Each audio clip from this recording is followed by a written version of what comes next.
Good evening, ladies and gentlemen. Forbes Middle East welcomes you all to Finruption in Focus, where the regions, leaders, regulators, and end users have all come together today to delve into the disruption, opportunities, and challenges that new technology is bringing to the financial sector.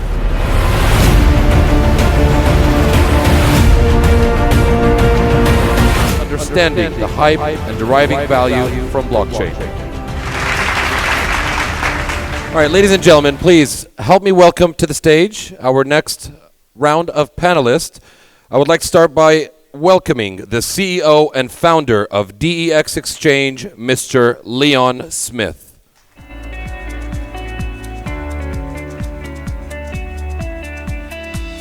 Mr. Leon is a serial entrepreneur and early adopter of the crypto asset investment ecosystem. He has been working with the Financial Services Regulatory Authority since 2017 to understand the regulatory implications and structure in the Abu Dhabi's global market. Next in line, please help me welcome to the stage the Senior Vice President, Head of Innovation and Emerging Technologies at Emirates NBD, Mr. Namish Shah.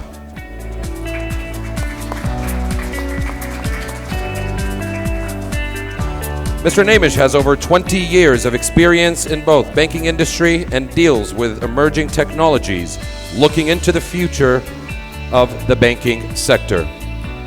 Next in line, ladies and gentlemen, please help me put your hands together like you mean it this time. Let's get some energy flowing in the room for our guest, please. Mr. Xavier Anglada, the Managing Director at Accenture Digital Lead.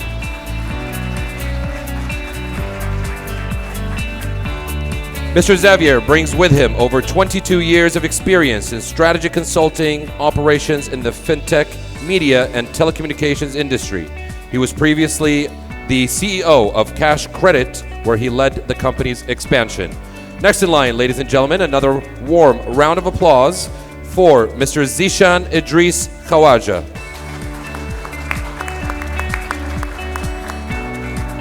Mr. Zishan will be the moderator for this panel and is a financial service consulting partner and fit for growth leader at PwC. Mr. Zishan has more than 15 years of industry and consulting experience and specializes in running large-scale front office banking transformations, program recovery, and operational turnarounds. Guys, thank you very much for being here. Welcome, everyone. Hello, panelists. That was a great first panel, Future of Finance. Could have gone anywhere, so that was good to get some insights. So look, this is the next 45 minutes to an hour. I think what we want to try and do is really try and understand, blockchain's been around for almost 10 years plus, people would argue, depending on if you think it's a database or not. And look, to be honest, like words like digital, AI, robotics, it's another buzzword that the industry uses. So I think before we actually just dive in, just a quick show of hands. Do people believe or think blockchain is hype? Yes or no? Well, I guess hands up if you think it's hype. We have one person, couple of people. Okay, so I'm guessing the majority of people think blockchain is not hype. Yep. Because I'm going to ask another question at the end, so that's why this is very, very important. Okay, great. Right, let's just dive straight in then. Javier, I'd like to start with you, if I may. Could you just give us a quick walk down memory lane, quick little history lesson first, just to get us up to speed with when blockchain came about, with the infamous Nakamoto's white paper, etc., 10 odd years ago. What would you say were the initial intention, the promises of the technology? So first, good evening, everyone, and delighted to be here. So, we reflect on blockchain when Satoshi wrote this white paper and so on, but the reality is that the concept of blockchain comes from much earlier, right? So, but that was the first maybe practical application that would change the rules of the game at scale, which is why a disruptive digital technology then becomes a bit above the surface. Yeah. So from the beginning, the idea of blockchain was like a distributed database, right? That basically maintains exact copies of the records in each of the nodes of it. And of course, there's some beauties about this, because with the pervasive access of communication technology, cloud, and so on, and especially computing power, was bringing the crypto element into it, bringing the encrypting element to create a public and a private key to make sure that assets of these databases were being moved, were being shared with complete security, at least with the current state. That was significantly different. Then the transfer of information with the nodes and the way they were transferred between two different addresses, sharing the public and then applying the private key on the individuals, and as well the implementation of it being all open blockchain, which is the public, or the private, which is in a petit comité or a hybrid. These are some of the implementation implications that have been evolving over time. And then, of course, there is the element of the rules of the game, which is the smart contracts, right? So between two parties working to exchange one asset, a coin, being one, a Bitcoin, there was some rules of the game that here the smart contracting was creating. So the element of blockchain, and it's understood to be, maybe together with AI, one of the most disruptive technologies since, I would say, the beginning of the digital times, or maybe at the same scale or higher than we had from the World Wide Web, right? That basically disrupted completely the way we communicate, the way we share information, the way we are present in the digital space. So this is a bit the setting the scene. Then, is there a hype or not over this? There's hype over certain things that have been created on the blockchain, and especially valuations on assets, because there's still limited access and liquidity on them. But the overall capability to transform the industry of this, it's still to be seen. And it's still to be seen because the potential is huge. We're going to discuss it later, right? Yeah. But I would say, as an idea, is something that is transformational at scale. And some of the use cases that are being implemented out of now, we're going to discuss later, have really proved that there's no such other technology, such as blockchain, that can enable them. Okay, great. And Nemish, if I may ask you, how are you seeing the technology evolve? And I guess, from your perspective, some of the use cases that have started to evolve. All right, so when we started looking at blockchain in about 2015, we did not understand it. It was too complex. When we stepped back and understood the fundamental of what does it provide, what value it can provide, then we realized these are a combination of technologies which were existing in the past. What is blockchain? Distributed database, 80s, 70s, plus consensus algorithms like PBFT, plus security. When you combine together, they created a fantastic technology which can probably become a trust-enabling system. Yeah. So we started exploring that. And if you have bilateral parties communicating with each other, blockchain is useless. Exactly. Why even go for it? Go for a smart API kind of stuff. It is an ecosystem builder. You have more than one entities. Any business process that cuts through multiple entities, and we want to do digitization, supported by regulators, then blockchain plays an important role. Yeah. It can enable the trust between all the parties together. It becomes a secure data sharing space, what is allowed under the regulation considerations. And that's how we started seeing the use cases on that front. Okay. There's one more element. I would say that we need to be very, very crystal clear. Blockchain provides two things. There are two modes of it. One is value transfer, and one is messaging optimization. Yeah. Banks, for our perspective, value transfer is not something what we're considering right now, which is nothing but Bitcoins and cryptocurrencies and all those stuff. Messaging transfer, where you can eliminate intermediaries and the two parties can trust what is logged on blockchain, is where, so business process optimization is the scope of the use cases we're working on right now. Okay, very good. And Leon, just turning to yourself, obviously congrats on your recent approval on the exchange side. What's the regulatory stance that you're seeing, sort of globally, I guess, and also a bit more from a region and a UAE perspective? And do you feel that that's going to be a hindrance going forward in terms of regulation, or there are things down the pipe which will actually enable this technology to widespread a bit further? Yeah, I think what you're seeing globally is you are seeing a move towards the regulation of crypto assets and digital assets and or digital securities. If you look at the United States, they are making progress. You're looking at launch of Backed imminently, which is perhaps going to be kind of a cornerstone backed by ICE as one of the first major regulated exchanges in the United States. Prior to that, there's certainly been some issues in terms of interpreting what is a crypto asset versus a security in terms of the statutory law that's on the books. If you look at perhaps some of the more progressive jurisdictions, such as the ADGM in the UAE or Switzerland or perhaps Singapore, they're perhaps still grappling with it from a statutory legal perspective, but certainly making steps in the right direction. There's one comment on the regulation that is quite relevant. So blockchain a few years back, before GDPR, was considering some solutions, and now thanks to GDPR, there's different ways to solve that, because the data in the blocks is immutable. Personal data cannot be now stored in a block, because what if me as a user at a certain moment wants to disappear from that service specifically, right? So this creates a complete new, so it's a very live technology. So there's a lot being developed and thought, but it's still yet to be fully crystallized and matured. It will only be on the use cases that appear and that are scaled that will create the maturity of it. So which is a bit what happened in artificial intelligence. There's been artificial intelligence in the 50s, but only recently we're starting to see things at scale with the data and so on, and actually we're going to see regulation being affecting, and always, you know, in a back and forth element, right? So we're never, it's a journey that started, but we're never going to be fully there. Yeah. But then so just taking that, you know, a bit forward, from an adoption perspective, you know, why would you say, from your perspective, Javier, firstly, why has the adoption been a lot slower potentially than some of the other emerging techs?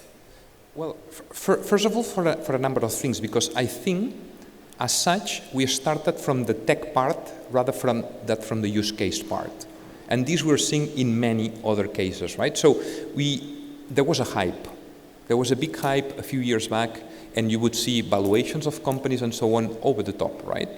Now things are being more modest, but as well, really seeing true tangible value out of it. And again, if I talk about supply chain, in supply chain there is real value out of creating the whole end-to-end supply chain into a blockchain. Or let me put another case. We have created, in partnership with Microsoft and the United Nations, the ID 2020, which is, in the world, there is over 1 billion people without an identity. I don't know how many of you were aware of this, but 1 billion people that roam and they don't have an ID that identifies them. Then, what we've done in partnership with them, if we created leveraging biometrics at scale and leveraging blockchain, creating these people an international identity, so that when they are refugees from country A and they flew to country B, they can be back into the system, because with an identity, you can have assets, you can have a job, you can have everything. These people were completely out of the grid. Yeah. And today, with this initiative that we're scaling, and this is a use case that is 1 billion people. Yeah. So whatever cannot have this multi-million type of application, it's difficult to scale. Yeah, okay. And Naimish, just going from an Emirates NBD perspective, it'd be good if you could share a couple of examples or use cases. You know, what are you doing at the bank from a blockchain perspective? So we experiment with many. Couple of use cases, payments, cross-border payments, right? But we are live with 2 use cases, and the third one is going live next month. So one of the use cases was for prevention of frauds, right? Where we kind of notarized our documents or checks on blockchain as an immutable record, So it can be verified at source, and we can eliminate the forging of checks, which has gone well. Now the question can be asked, right?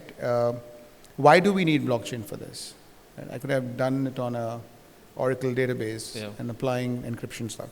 Because the intention is that we want to work with other banks and scale it. And we have more other entities coming on, and it becomes an ecosystem, then blockchain would probably play an important role.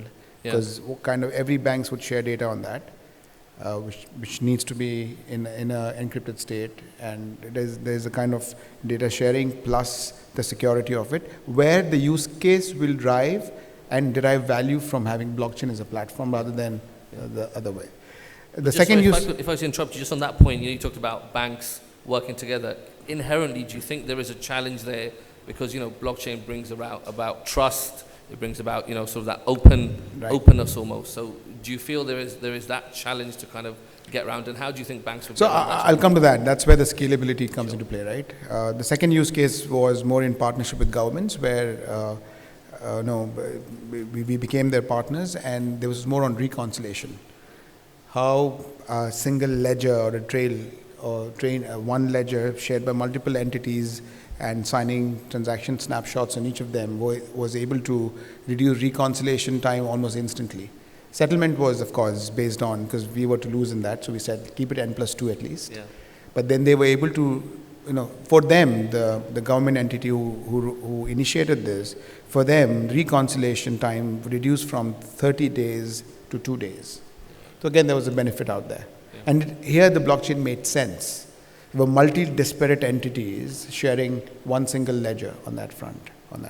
Third use case is also, I will not talk much about it, but it's more related to Dubai real estate, and that probably you'll see going live in the same time near JITEX, where the whole process of leasing a property has been digitized without even need for checks. Yeah, okay. And sorry. So for you want me to continue the adoption part, right? Yeah. I would go back to what other panel also said. Once you know the technology, I think that was the easy part. Blockchain, 20% is the easy part. 80% is ego management with multiple business parties. Yeah. Just imagine you have one project in one organization, you have the compliance committee, procurement committee, IT committee, and now you have 5 to 7 entities you have to deal with, procurement of 7 entities, compliance of 7 entities, legal of 7 entities. Getting them on one table has been a challenge, very, very big challenge. Yeah. So I think it's more from the business side of things, which is actually kind of slowed down the scalability, the expansion and adoption of this. Yeah. Otherwise, it's a technology-wise, I think it's a platform which can do a lot of good things. Yeah, and Leon, obviously, it'd be good to get your experience. If you could share some of that when you went live with the exchange yourself. Scaling that. What were some of the challenges, and what were some of the things that were hindering the adoption of that and that journey? It'd be good to get some insight into that. Yeah, I mean, clearly the adoption of blockchain from an exchange perspective versus a industrial application, being sector agnostic, whether it's within banking or if you look at an industry like shipping, which was one of the first adopters, and you have that locally here, both with Abu Dhabi ports and within Dubai. I mean, it's a completely different application, but within, you could say, from a financial application perspective, it's kind of a divergence between decentralized versus centralized, which there's certainly leading figures within the blockchain or digital assets industries that have divergent opinions as to whether this should be a public ledger or whether it should be permissioned access. Yeah. Absolutely. Yeah. Okay. And I guess, open question, from what you're seeing from a regulator standpoint or from different governments across the world, is there anything being done to help either incentivize or kind of bring the technology more into play? Because I guess, from a government standpoint, the sheer notion of moving away from having control and centralization to sort of, this notion of distribution and openness and trust, etc., that kind of potentially plays in different ways. I mean, examples or any insights you could share on that? Yeah, certainly if you look at banks or the traditional finance sector, you are seeing perhaps a push towards finding a collective protocol that you can use. There are consortiums such as R3 Corda that are really making a push to find a uniform protocol that can be used interbank, for example. Certainly you do have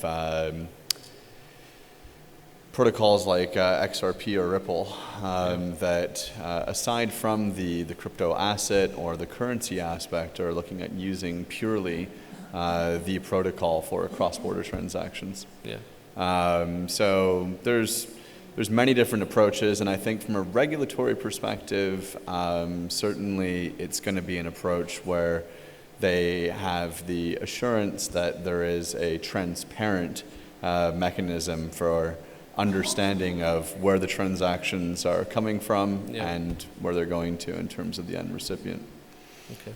One of the advantages that I think can multiply the impact of blockchain and the adoption is that it kills the fat in the system, right? The mid player that was basically only connecting the dots may no longer be required when there is a scale in the system and there is a speed of execution, because for live transactions at very high speed, we still have a challenge with blockchain as of today.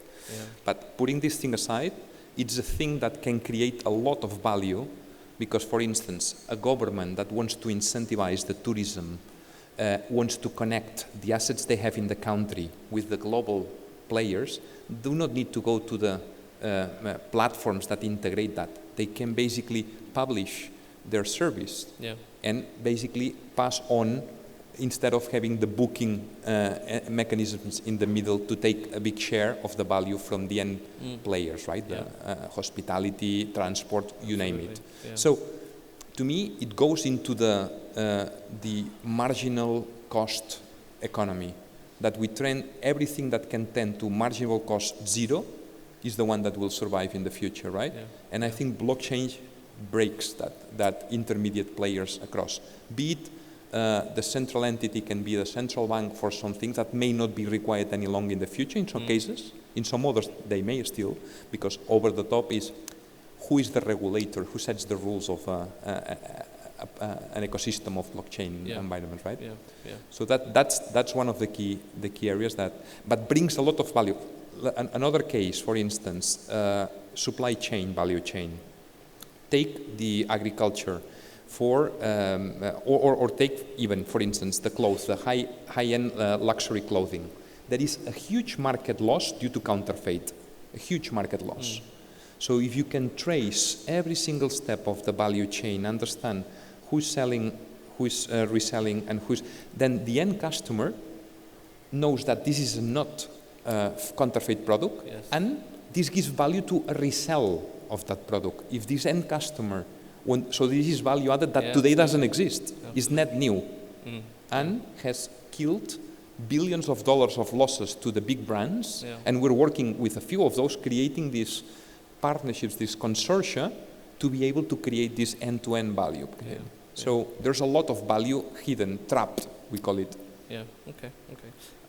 We touched a little bit about, obviously, cryptocurrency or Bitcoin is one implementation of blockchain almost. I just want a quick question to the audience. How many people, just show of hands, have invested in cryptocurrency, Bitcoin or anything else? How many of you guys have lost money on it or made money? Lost money, made money? Okay, good. Okay, so I think all these are quite important factors when we come towards understanding whether there's a lot of hype in this or not. I think the whole, if you look at the whole ICO space, I think 2017, the market cap was about 20 billion. Over the last, couple of years, it's gone up to a peak of 850 billion odd, and now it's sort of plateaued to about 120 billion. Question out, and maybe Nemesh, you can start us off with this, is what causes that kind of swing in this space from a cryptocurrency perspective? I'm not an expert on this field, so ICOs I don't understand. completely, and I think a lot of them rode on that hype, and there were some genuine ones also lost because of non-genuine ones, right? As a personal investor, I take risks. So yes, I invest in XRPs and Bitcoins, Stellar, the known ones. Yeah. But others, I don't even look at it. I'm not an expert on that. Yeah. Completely. Leon, thoughts on this?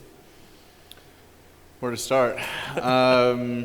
Sure. I mean, I think you have to kind of segregate them into different categories. So you could look at crypto assets.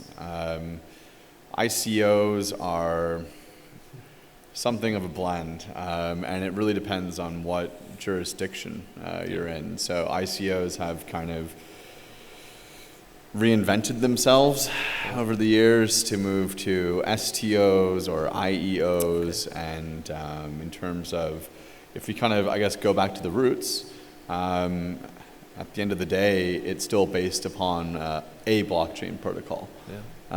And from that perspective, you kind of go back to what my colleague was mentioning regarding shifting from something like an encrypted Oracle system to the blockchain.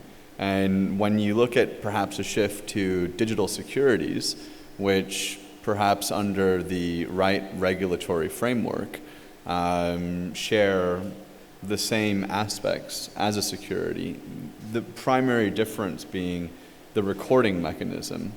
So instead of being recorded as it would be in a traditional exchange or a traditional regular environment on a Oracle or equivalent system, you're replacing that with digital securities backing onto whatever DLT protocol you prefer, be it if it's coming from R3, Stellar, Cardano, EOS, it becomes agnostic. Exactly. Okay. Javier, from your perspective this way? Yeah, so as we were saying, it's a very liquid industry being created as we speak. So yes, there's a chance to make the first dollar, but there's a chance to lose it all today. So I do believe strongly, and this is more my individual thought, which is I believe more in the blockchain enabling technologies than in the cryptocurrencies on top it themselves today.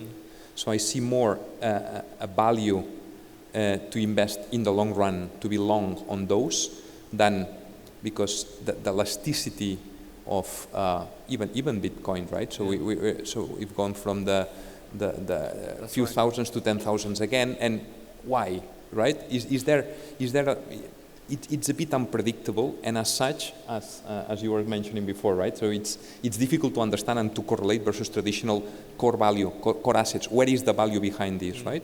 So it's more perception maybe than the true reality. So the underlying technologies of blockchain have future as there's no tomorrow, with a lot of evolution still need to happen. On the top end, it's a bit more questionable because you'll have the Ethereums or you will have the Bitcoins, you name it, how many different protocols or currencies, and we'll see the one that will survive.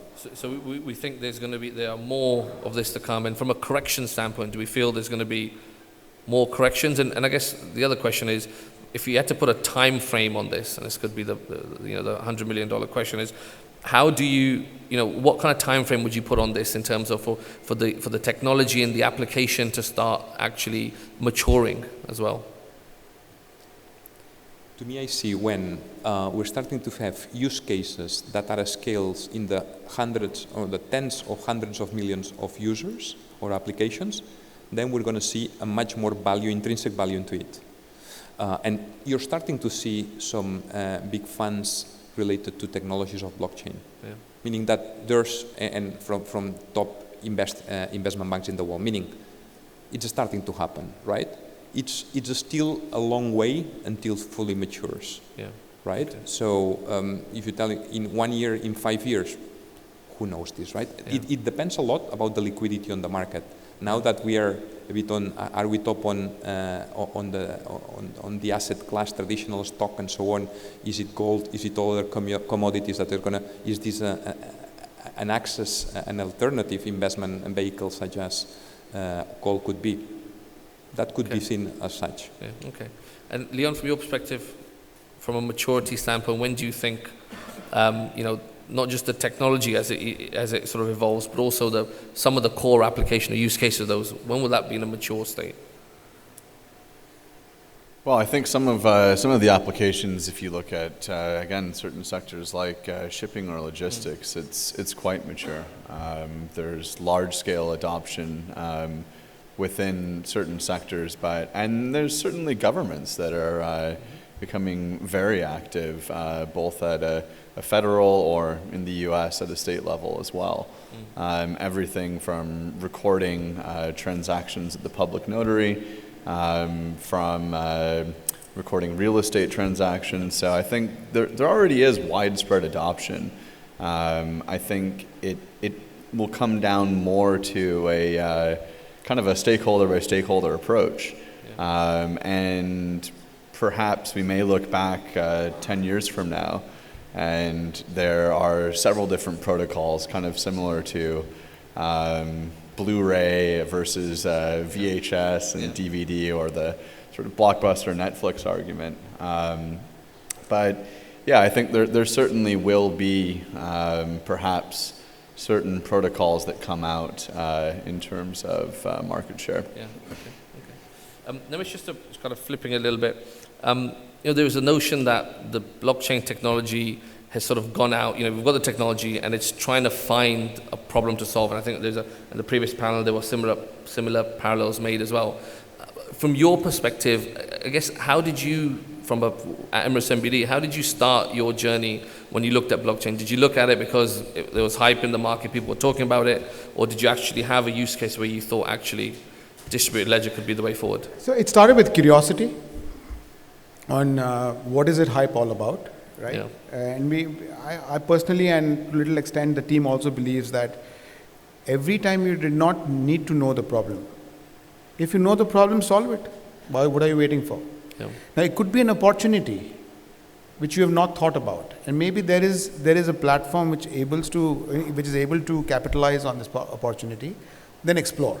So we did measured R&D around understanding this technology. We picked up a cross-border remittance kind of a use case where we tried to eliminate SWIFT in between and see if we can do a transaction, a typical emulated message across two parties. Does this work? And then what are the benefits around it? We learned from it. But then we realized that, between two banks only doesn't make sense. I can have a API connection, right? That expanding of the ecosystem to other corridors became a challenge. So, but we learned from that. Then we identified, I think in the context of paperless, support from the government. We live in a country where the country is pushing for, they have a blockchain 2020 strategy, the countrywide strategy.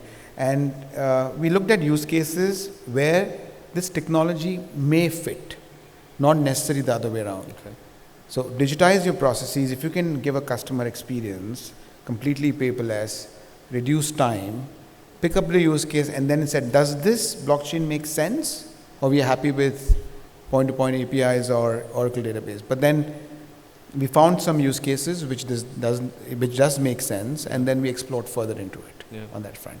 For example, I go back to trade finance or the supply chain use case. I think blockchain is the trade finance use case is the best use case for blockchain, but the most difficult to implement.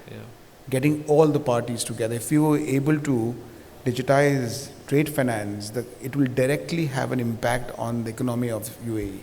It's so difficult to implement. You need so many partners to come together into that ecosystem, not only domestically, but even internationally. And this comes back to your point around, it's people at the end of the day, and it's egos, and it's obviously everyone's involved in some shape or form, and everyone's got their own sort of, value to be driven. It's difficult to get it done. For one of our projects, I'm just sharing some learnings. Prototype took us 8 weeks. Smooth. We sold it. Business case made, everything sold it. Production implementation took 9 months. 9 to 10 months. And it's being realistic as well, right? Because every organization, they have their own internal systems, legacy integrations, business process mapping. It takes time on that front. So this is all learnings which we have after experiment. Yeah. So if you ask me, is it a hype? No, it's not a hype, but it's not easy to implement. I would just building on your point. One of the things that we've observed that takes more time to build a successful blockchain application is to bridge the trust element within the organizations. Because to succeed in blockchain, you cannot work as a ring-fenced garden in your organization. You need to bring startups, you need to bring consortia, you need to bring even academia, because there's things on research. And to build all these, you need to bring and you need to put on the table things that you believe are very personal from your business, from your organization. So that's why we've seen that the JV model, a partnership model where you really create, because the key point is the intellectual property. Where does it sit, right? Do you retain it or do you share a part of it? So that's why the vehicle to make it round is so critical to really make a scalable things. And that's why consortia and so on and exchange are so critical, enabling all these to be able to flow. So if you cannot talk blockchain to one organization alone, you need to say, this is the sector, this is the industry thing. Yeah. You want to be part, you're going to get these benefits, this will create this bottom line for you. You need to bring to the entity this or to the consortium this. But does that inherently then give blockchain a bad name in the sense that it does take time to implement? The technology is fine and it's great, but actually then applying that because of all these other things and the trust system. I'll think, but it's maturing, right? So we see a lot more production implementations which are coming up. So it was maybe we started a bit early, that's why, and we learned over the time. But I think it's coming to a stage where adoption would be around the corner. I'm not saying tomorrow, but the governance issues, the consortium agreements, the regulatory frameworks are being built, necessary for the consortiums to work effectively and the business value to be derived, right? So I think it will happen in some time when all the readiness is there. The technology layer as well, standardization, interoperability, these things need to shape up. Yeah. For example, today somebody may use Hyperledger, somebody may use Corda. They don't talk to each other today, right? Yeah. So we need to get to a stage where you have a standardized protocol. Today you use Microsoft Exchange for email, right? Yeah. I might use Lotus Notes. You don't care. Yeah. There's a standard protocol I transfer message to you. Exactly. When we get to that stage, and when I don't know, but I think there is a body which is working on it, some in ISO standards. When it gets there, we will see adoption. But we're exploring our use cases where it makes sense. Yeah. I was just going to say, so I mean, from a banking perspective, would you say projects that are using blockchain and DLT, are they still sitting at sort of the C level as sort of more of a curiosity play, or do you think actually now it's started to No, there are business cases okay. on that, but it's just taking time. Yeah. To implement. It's not simple, I would say. Okay. And I guess, open question, what do you think we could do as an industry and also as technologists to be able to, pave that sort of gap almost? Because, the minute people start, it's like with all great technologies almost, the ones where there's a lot of hype up front, their use will come a bit later on down the line, as vice versa. So what do you think we could do as sort of an industry or as technologists or bankers to be able to help, make it a bit clearer in terms of the value of blockchain that will come in the future? Leon, you want to have a stab at that first? Yeah, I think, building upon his point, and I think we do seem to keep revisiting it in the sense that maybe it is sector by sector, but you do need some consensus as to, particularly if you have sectors like banking, where you do need interconnectivity, you need the same protocol, you need that reciprocity in terms of sharing the same technology. So, there are banks like JP Morgan that have developed their own protocol, Quorum. Whether that becomes, widespread adoption is to be seen. But I think perhaps you almost segregate it into two broad categories of industries where it's contained within one ecosystem and industries where you require confirmation or you require adoption of one protocol within one ecosystem. Yeah, okay. Javier, from your perspective? I see commonalities across many industries. For instance, what in banking we call it the KYC, the Know Your Customers area, that is used for banking, insurance, can use for government services as well, and so on. So a lot of this that is customer experience wise is not the nicest and so on, and it's repetitive. Even within a bank, sometimes different services you require the same process all over again. So this is where technologies such as this can really streamline this experience, derive really effective interactions with the individual, and create value. So I believe that we need to educate more the industry of the potential ways to save time, improve customer experience, and deliver bottom line. And these are factual things that today can be done at scale already, right? Yeah. So, and as large corporates are going to be big beneficiaries of this, but the big disruption can come from small startups or growth apps that are already there. I think we need to create a bit this joint partnership, which is another area that is taking time. I don't know how you manage in Emirates MBD, but bringing to the table, to the ExCom, startups and discussing things that may be seen today core business for you, it's not the easiest thing, right? So there is a mindset shift that and leadership need to happen. And this is another thing, education is absolutely critical about the potential, but as well about can I afford not being there? Not only what can I make, but what if I'm late into the dinner? Yeah, okay. Look, conscious of time, greed and fear, how much of that do you think is responsible for the hype around blockchain, and then I guess more so when you look at Bitcoin and some of the cryptocurrencies? Anyone want to give that a shot? Well, I'm not sure you're really looking at greed or fear when you're speaking about introducing a new technology. But I mean, do you have nefarious actors in any sector of business? Probably. Yeah. But generally speaking, I don't see a disproportionate amount of greed or fear when it comes to the widespread adoption of blockchain as a new technology. Yeah. Okay. So just sort of, closing remarks from each one of you. How can sort of people and organizations get the best out of their blockchain investment? And again, cutting through the hype. What would be your sort of couple of comments or points around that? Namish, maybe you want to start us off. Don't sell blockchain. Sell the use case and make DLT or the blockchain agnostic. If it fits it, well and good. Sell your use case. I think that's most important. Get your architecture right and make sure your business logic at the technology layer is DLT agnostic. Tomorrow, some new platform comes in, which is extremely good. So it should be easy for you to migrate to that platforms on that front till there's a standardization and interoperability. But again, once again, only focus on use case first. Okay. Leon? I concur.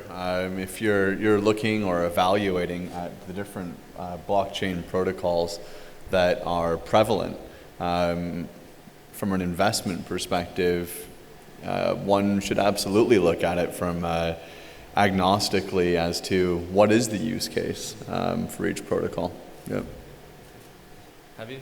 And building on that as well, and not to reiterate as well, so I think what really matters of those is that these are exponential technologies, which means when you combine a few of those, not only blockchain, but when you put blockchain, you put cloud, you put AI together, and you put biometrics, you can have what we're saying, solving the problem of refugees, 1 billion plus, giving them an identity, and being able to create a future for them. It's a billion type of whatever, and when we talk about exponential technologies, are the combination of which create value for potentially 1 billion plus people. Yeah. And this is the type of technology underlying that will create that enablement. Okay. I know I said that was the last question, but there's one more, and then we'll open up the floor for the audience. If you look at your own little magical crystal ball, where is the technology or where is blockchain headed in the next few years from each one of your perspectives? It has a great potential for sure. But if you ask us to predict mass adoption and extending the ecosystem, it is slightly slow right now. But if the authorities, the countries, the authorities, create these standards and they drive certain consortiums and governance frameworks, adoption will be faster. Okay. So it's like the internet, right? If we are calling blockchain the internet of transactions, why do you need to create multiple ecosystems? Ask the service provider to give you a blockchain address.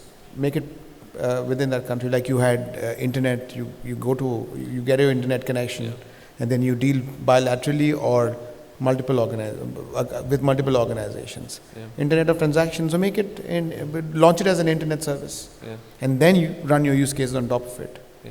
Okay. That will create the bare infrastructure for all parties to get connected, at least. Yeah. Okay. Yeah. Yeah, I think you're looking at widespread adoption in the medium term. So within the regulated exchange sector, you are starting to see mass adoption.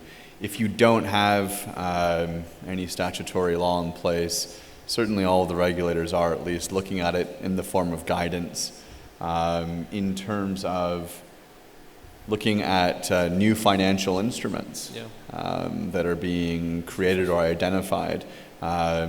Certainly if we look at what the FSRA and the ADGM have done, they've sort of ring-fenced each of these assets as independent assets, and how often does a new asset class come along?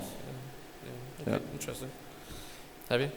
I'm a strong believer that blockchain in a few years will look very different to how it looks today, for a number of things. Beyond, there's going to be adoption, so we're not going to be talking about adopting it, but we're going to talking that there's a few things that are big challenges today in blockchain, which is the speed, and with this we cannot enter into many applications that require that. This needs to be sorted. And second of all, when quantum becomes, and it's not far-fetched to say that it's going to come, all the crypto elements to give a solution to protect any transaction, that would be decrypted immediately. So we'll need to consider a complete different environment on the way we protect the assets. So these will reshape completely the technology and the industry behind. So the good news is that many companies, and there are many use cases already today, the challenging ones is that the ones that are on board need to be ready for a journey about evolving it and innovating on it. Okay, very good. Perfect. I want to open the floor up to questions. I think we have one there. Table 10. Hello. Thank you for sharing your thoughts and experience, very insightful. Maybe a quick question, I'd like to address it to Javier, being the Digital and Innovation Lead at Accenture. Can you share some of the projects Accenture is working on in the market, in the region, or in the market in the UAE, and what are the problems that they're trying to solve? You've already mentioned the ID project with Microsoft, so maybe a couple of other examples and what the market appetite for those solutions to be implemented. Well, without talking specific names. Of course. We're working with Central Bank to develop the application on some use cases, specifically on some of the topics we take. So specifically, central banks here are very, very focused on this, be it on the electronic currencies that are being developed, and so on, right? So this is one of the areas that is very strong. Again, financial services, because it's a big driver on this. Second of all, end-to-end retail, to mark and to be able to address the counterfeit, which is relevant in the region, right? We have a lot of parallel channels that are bringing a lot of fake stuff and counterfeits and so on. So there's some engagements on that, and as well on the KYC digital identity part that there is interest, and we're working on a few use cases. Then, how many of those are at scale today? Not yet, to be very frank and honest. So there's a lot of attempts, and there's use cases on I would say not a sandbox, but a sandbox plus engagement. But things are being piloted before there is a full-fledged deployment, investment, and so on.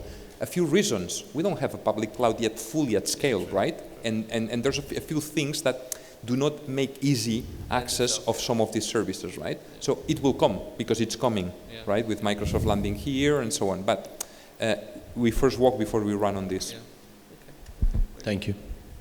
Got two more questions. Table number 6. Yeah. Hi, this is Sardar Tubaru again. So my question is around the consortium risk, the fact that all the big enterprises have to get together to make something happen. Now, if they don't come together, does it mean blockchain fails potentially because they couldn't pull it off? Or does it mean those who couldn't come together fail? Okay.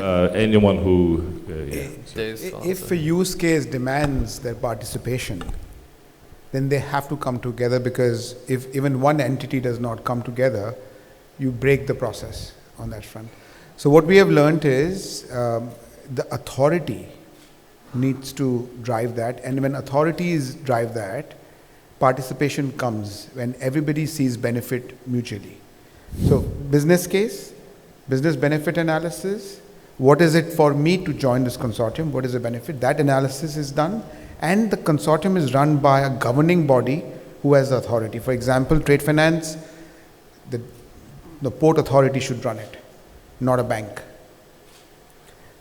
Digital currency, central bank should run it, where we become the member banks. And when central bank runs it, the potential and the probability of success becomes higher on that front. So I think it's very, very use case driven. Now, if it's something which is internal to the organization, we have branches across the globe, and we create our own private ecosystem to run a trade finance process between one branch in Dubai, one branch in London, then it's us, yes. But it's easier. We manage it internally. So yes, every entity who is necessary is very important. Otherwise, you break the chain. We have time for a follow-up? Sure. Yeah. Okay, follow up on just one last question over here on table 1. So there is kind of, the question is, digital currency, is that supposed to be centralized or decentralized? Because blockchain is all for decentralized currencies, and if the central bank is running digital currency, isn't that kind of making it So I'll be very careful in my response. Yeah. It is not cryptocurrency. It is digital currency, tokenized currency backed with a fiat. And the intention was to make the cross-border payments, payment between domestic partners, peer-to-peer payments, much more easier to manage. And there you solve a lot of reconciliation efforts. Yeah. One more? Yeah. Yeah, I'd absolutely agree that you have to have a clear separation between a form of currency that's been given assent by any central bank.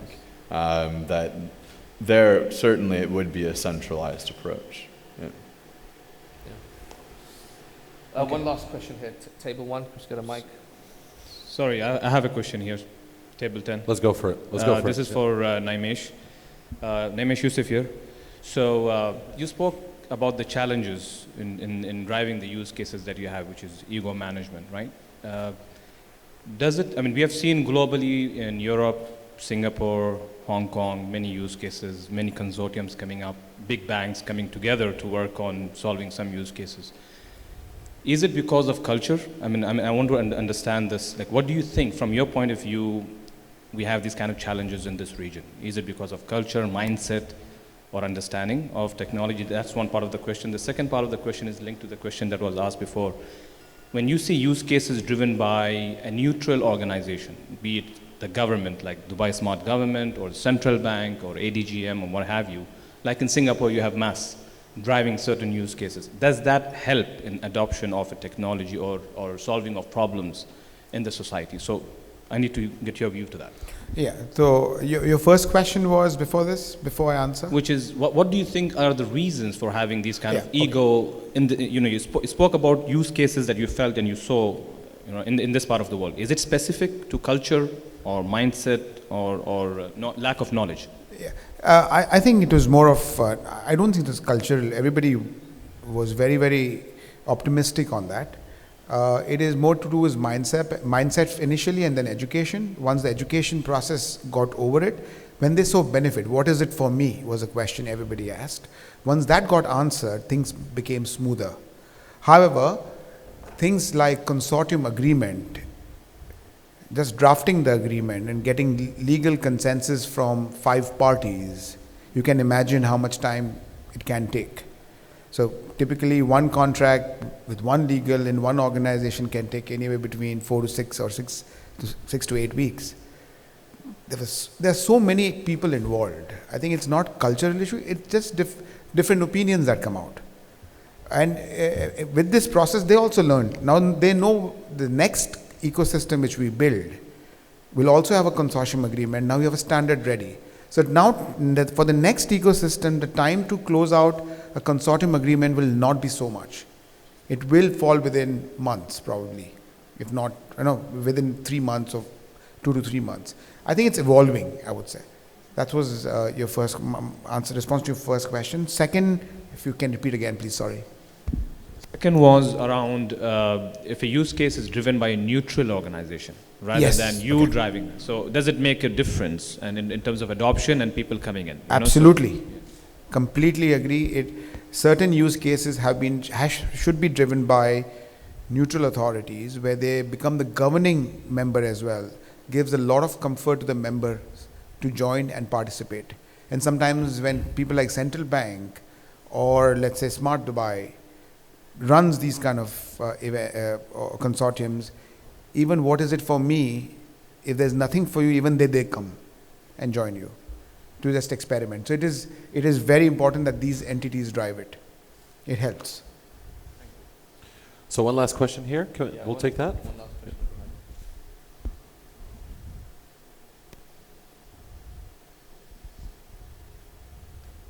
Quite a meaningful insight, and especially putting in context of the region. I think you all agreed that there's a wide-scale adoption in some of the industries, especially around, you said ports and trust, government, federal agencies, and the retail and distribution. Where do you see basically a blockchain moving in the cross-border payments aspect, especially when there is so much of friction and so much of fat in the current cross-border payment systems? So I said, where do you see basically blockchain moving in the cross-border payment systems? Especially with the current payment system has so much of friction and so much of fat in the system. Do you really see blockchain really getting into mainstream payment industry? When SWIFT transforms itself and launches its own blockchain network with all central banks of all the countries joining in, you'll have the answer. Otherwise, go for TransferWise. It's much easier. Thank you.